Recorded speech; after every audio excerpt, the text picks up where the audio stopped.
আসসালামু আলাইকুম প্রিয় খামারি ভাইরা, আশা করি ভালো আছেন।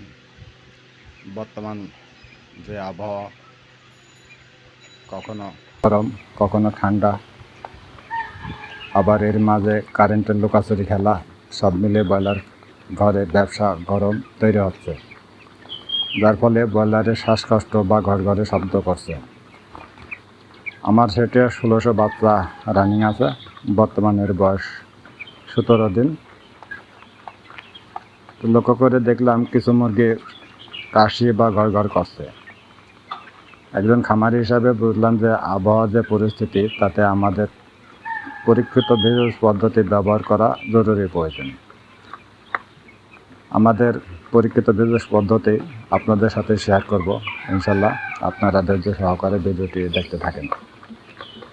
আমরা ব্যবহার করছি 5টি ভেষজ উপাদান, যেমন 1 আদা, 2 রসুন, 3 কালিজিরা, 4 লবঙ্গ, 5 তুলসী পাতা।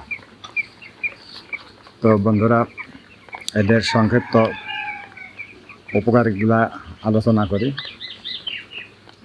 রসুন, যাহা শ্বাসনালীর ক্ষতিকর ব্যাকটেরিয়াকে ধ্বংস করতে পারে। আদা, যা জমে থাকা মিউকাস বা কফ গলিয়ে ফেলে এবং শ্বাসনালী পরিষ্কার রাখতে সাহায্য করে।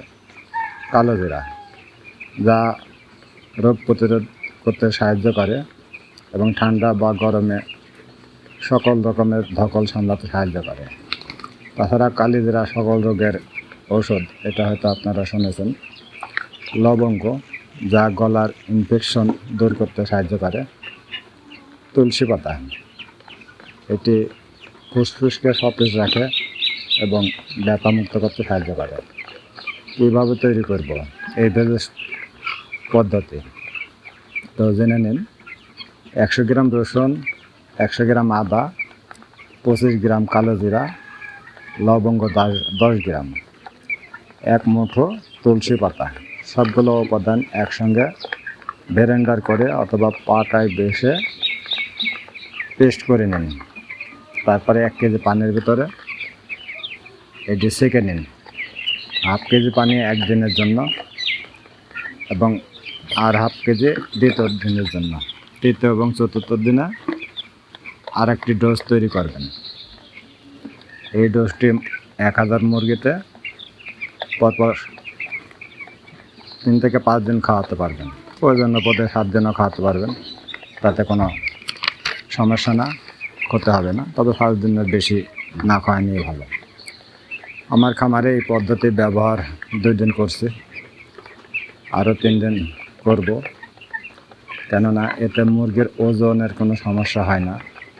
যেমন আমার 1600 খামারের 15 দিনের গড় ওজন ছিল 540 গ্রাম এবং 17 দিন অর্থাৎ আজকে ওজন দিয়ে 680 গ্রাম হয়। এতে বুঝলাম আমার খামারের ওজন একটু কমেনি, বরং ওজন আরও বাড়েছে। পাশাপাশি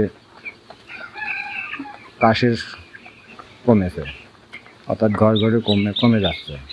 তবে 3 দিন খাওয়ালে ইনশাল্লাহ পূর্ণাঙ্গ মুরগি ভালো থাকবে। তবে এই ভেষজ পদ্ধতি চলার সময় কোনো ভিটামিনযুক্ত পানি ব্যবহার করবেন না। প্রাথমিক চিকিৎসা হিসাবে ভেষজ পদ্ধতি ব্যবহার করলে আপনার খরচও কমবে, আবার দীর্ঘমেয়াদী কোনো ক্ষতিও হবে না। তবে মনে রাখবেন, শ্বাসকষ্ট যদি মারাত্মক হয় বা মুরগি যদি মারা যায়, সেক্ষেত্রে অবশ্যই ভেটেরিনারি ডাক্তার বা অভিজ্ঞ খামারের পরামর্শ নেবেন। আমাদের 7 এন্টারপ্রাইজ চ্যানেলটি সাবস্ক্রাইব করবেন ইনশাল্লাহ।